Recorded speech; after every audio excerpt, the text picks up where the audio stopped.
Chapter 16, Part 2. Before Henry was moved to the death room to wait for his execution, we talked one last time. I'm sorry, Ray. I'm sorry for what I've done. I know you are. God knows you are. I don't know if I ever told you this, but I have a brother named Ray. He's my brother, too. I could hear that Henry was crying, and my heart broke for him. In the end, none of it mattered. Who you were, what color your skin was, what you had done, whether you showed your victim compassion at the time of his death, none of it mattered. There was no past and no future on the road. We only had the moments we were in, and when you tried to survive moment to moment, there wasn't the luxury of judgment. Henry was my friend. It wasn't complicated. I would show him compassion because that's how I was raised. That's how I could lay my head down at night in this hellhole and feel like I could make it through another day. A laugh here and there, a helping friend, friendship, compassion for another human who is suffering. I would keep my humanity. I wouldn't let them take that from me no matter what. A few minutes before midnight on June 5th, I stood at the door of my cell. I took off my shoe and I started banging on the bars and wire. I wanted Henry to hear me. I wanted him to know he wasn't alone. I knew when they shaved his head, and I heard when the generator kicked on. I banged louder, as did every guy up and down our tier, every tier. We banged on our bars for Henry Hayes. Black, white, it didn't matter. I knew he was scared. I knew he was alone. I knew that he was afraid that hell waited on the other side of death row because of what he had done. We banged and we yelled and we hollered as loud as we could. For 15 minutes, I screamed until my throat was raw and hoarse. I screamed so Henry would know that he meant something. I screamed so that whoever was there to watch the state of Alabama kill in their name knew that we were real men and that you couldn't hide us under a black hood and pretend we didn't feel pain.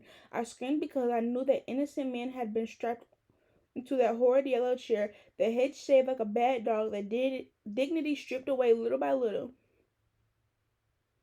their worth as humans tied up with electrical wires and thrown away like garbage. Innocent men had died in that chair. Guilty men had died in that chair. Strong men had wept like babies, and weak men held steady as they met their deaths. I yelled for Henry so he would hear, so he would know that he didn't have to meet his maker alone, and that whoever stared at him in that death chamber with cold eyes was no match against the heat of our cries. We screamed in protest, we screamed in unity, and we screamed because there are times when screaming is all there is left to do. You can't watch a man die, see how one day he is there and the next he is gone, and not think about your own death. Alan Beck hadn't been back to see me, but I had received legal papers when he amended my petition again. When I received word he was coming for a visit, I was hoping it was good news. He had been working on my case for over 7 years. I was grateful to him. Ray, I got good news, he said. What's that? I asked. I'm working on a deal. I think I got the state to the point where they will consider life without parole. I'm pretty sure we can get you off death row. He actually smiled at me when he said that, like I should clap him on the back and be happy for that. But I don't want life without parole. I'm innocent. I can't get life without parole. That's like admitting I did something that I didn't do. I was shaking my head at him. I had really thought he believed in me, that he knew I was innocent. It's a way to save your life, Ray. It's a great solution. I stared at him for a good 5 minutes. No, I said quietly. What? He said.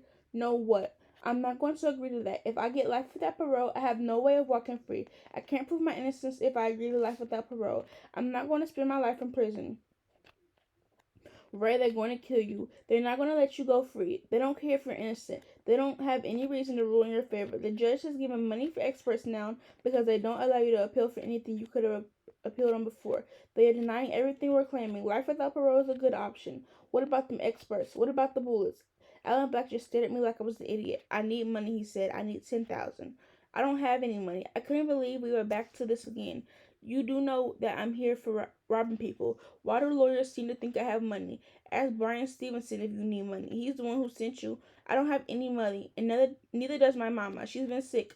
Don't go bothering her for money. You need to ask at your church for the money. With $10,000, I can get you life without parole. Your church needs to collect the money. They're nice people. They're going to do that to save your life. Nobody wants to see you die, Ray. Not your mama, not me, not Brian Stevenson, not your friends and your family, and not your church. Nobody wants that for you. He was pleading his case. I got up and stood over him.